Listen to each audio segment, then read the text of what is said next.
एक गांव में एक मूर्तिकार रहा करता था।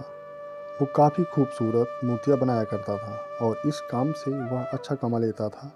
उसे एक बेटा हुआ। उस बच्चे ने बचपन से ही मूर्तियाँ बनानी शुरू कर दी। बेटा भी बहुत अच्छी मूर्तियाँ बनाया करता था और पिता अपने बेटे की कामयाबी पर खुश होता था।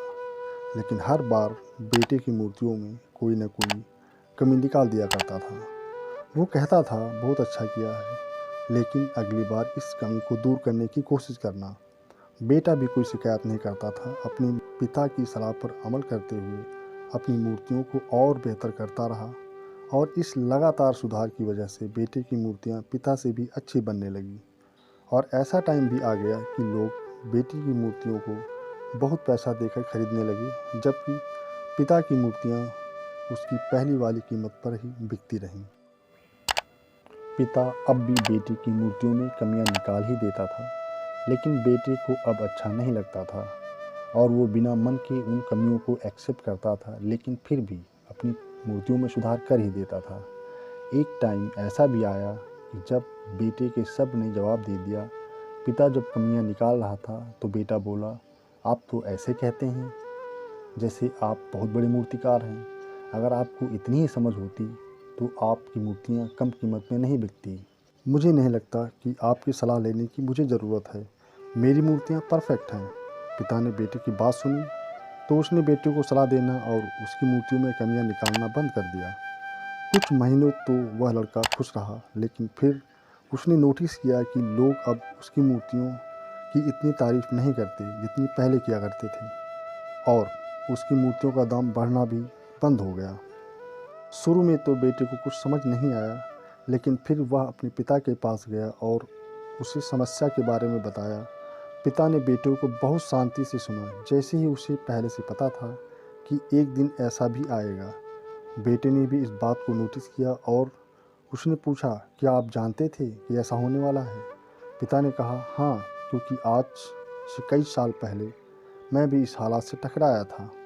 बेटे ने सवाल किया, तो फिर आपने मुझे समझाया क्यों नहीं? पिता ने जवाब दिया, क्योंकि तुम समझना नहीं चाहते थे। मैं जानता हूँ कि तुम्हारी जितनी अच्छी मूर्तियाँ मैं नहीं बनाता।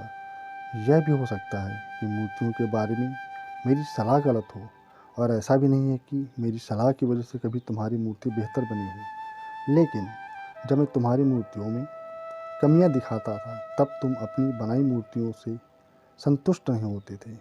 तुम खुद को बेहतर करने की कोशिश करते थे और वही बेहतर होने की कोशिश तुम्हारी कामयाबी का कारण थी। लेकिन जिस दिन तुम अपने काम से संतुष्ट हो गए और तुमने यह भी मान लिया कि अब इसमें और बेहतर होने की गुंजाइश नहीं है, तो तुम्हारी ग्रोथ भी रुक गई। लोग हमेशा तुमसे बेहतर की उम्मीद रखते हैं और यही कारण है कि अब तुम्हारी मूर्तियों के लिए तुम्हारी तारीफ नहीं होती, ना ही उनके लिए तुम्हें ज़्यादा पैसे मिलते हैं। बेटा थोड़ी देर चुप रहा, फिर दिल से सवाल किया, तो अब मुझे क्या करना चाहिए? पिता ने एक लाइन में जवाब दिया, असंतुष्ट यानी अनसेटिस्फाई होना सीख लो। मान लो कि तुम में हमेशा बेहतर होने की गुंजाइश बाकी है। यही एक बात तुम्हें हमेशा आगे बेहतर होने के लिए इंस्पायर करती रहेगी और तुम्हें हमेशा बेहतर बनाती रहेगी। तो डियर फ्रेंड्स, आपको ये शॉर्ट स्टोरी कैसी लगी हमें कमेंट करके ज़रूर बताएं। साथ ही आप इस कहानी को अपने दोस्तों के साथ ज़रूर शेयर करें, ताकि वो भी इस कहानी से सीख ले सकें। और हाँ, अगर आपके पास भी ऐसी कोई कहानी है तो वो आप हमसे शेयर कर सकते हैं। आप वो कहानी हमारे कमेंट बॉक्स में लिख सकते हैं। और दोस्तों, स्टोरी का कौन सा पार्ट आपको इंटरेस्टिंग लगा, किस पार्ट से आपने क्या सीखा, ये हमें कमेंट बॉक्स में ज़रूर बताएं। और इस प्रकार की मोटिवेशनल और इंस्पिरेशनल स्टोरी के लिए हमारे चैनल से जुड़े रहें और प्लीज़ चैनल को सब्सक्राइब जरूर करें और अपने दोस्तों को शेयर करें। Thank you so much.